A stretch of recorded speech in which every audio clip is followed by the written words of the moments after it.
بسم الله الرحمن الرحيم والحمد لله رب العالمين وصلى الله وسلم على سيدنا محمد النبي الأمي وعلى آله وأصحابه أجمعين اللهم علمنا ما ينفعنا وانفعنا بما علمتنا وزدنا علما نافعا يا كريم.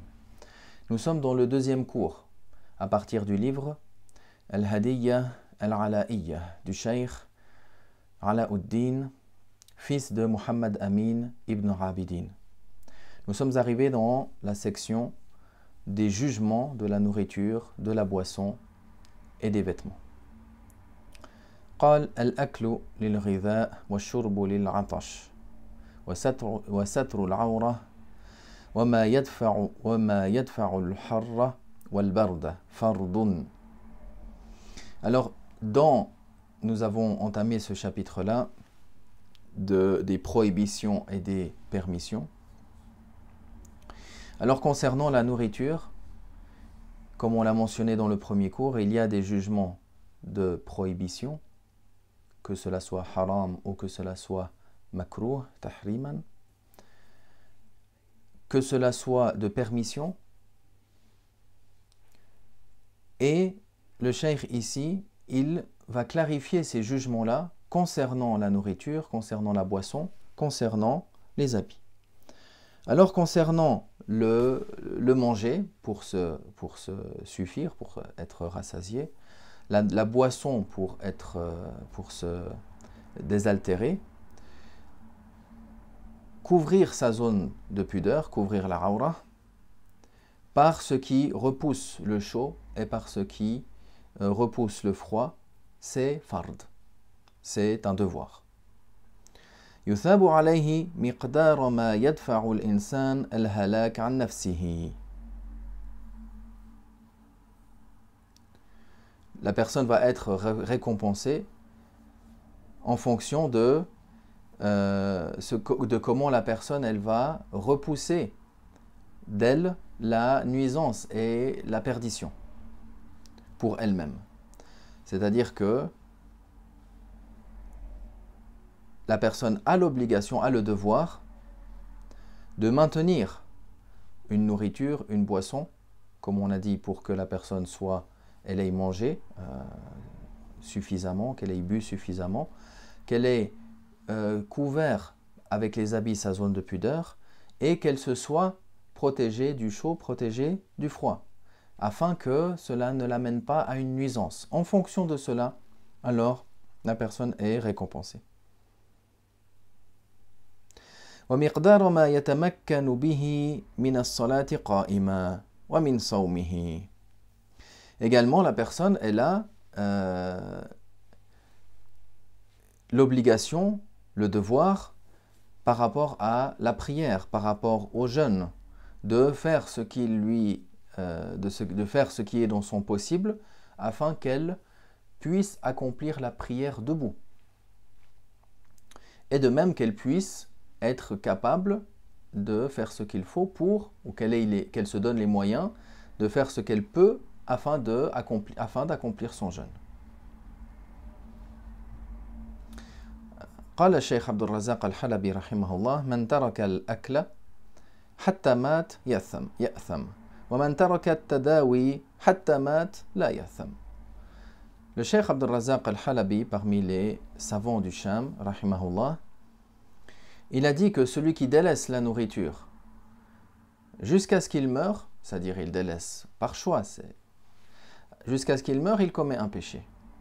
Celui qui délaisse de prendre un médicament jusqu'à ce qu'il meure et qu'il s'ensuit la mort, il ne commet pas de péché.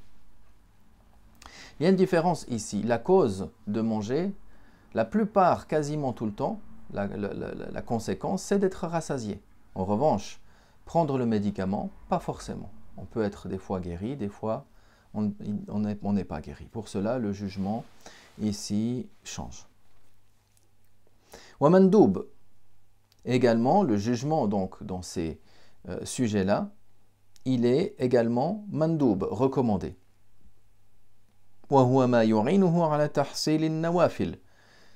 C'est ce qui va lui permettre et ce qui va l'aider à accomplir et à se tenir à accomplir les recommandations, les prières nawafil. وتعليم العلم وتعلمه.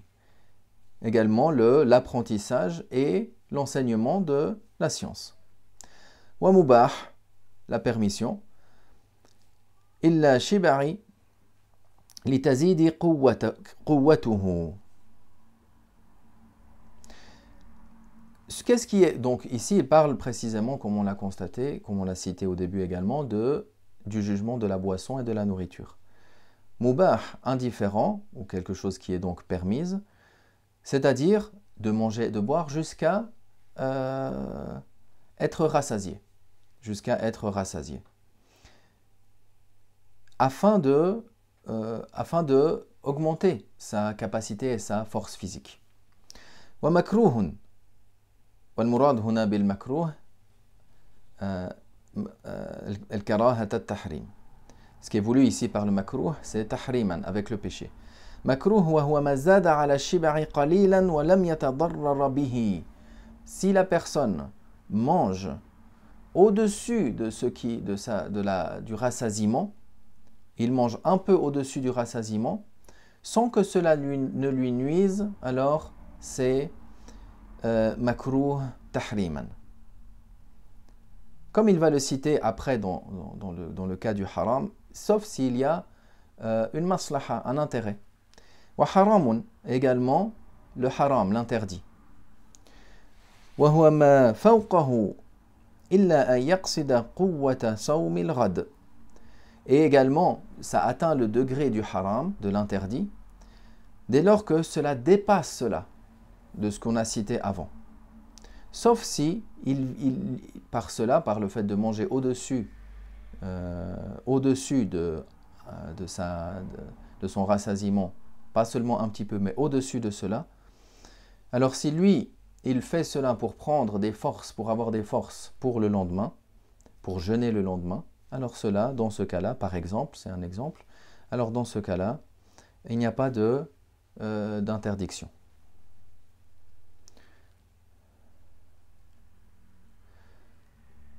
أو لئلا يستحيي ضيفه الحاضر معه الآتي بعد ما أكل قدر حاجته. Également, s'il a un invité, et cette personne qui accueille cet invité, lui, il a déjà mangé à son besoin. Mais il a mangé de manière à ce qu'il est rassasié.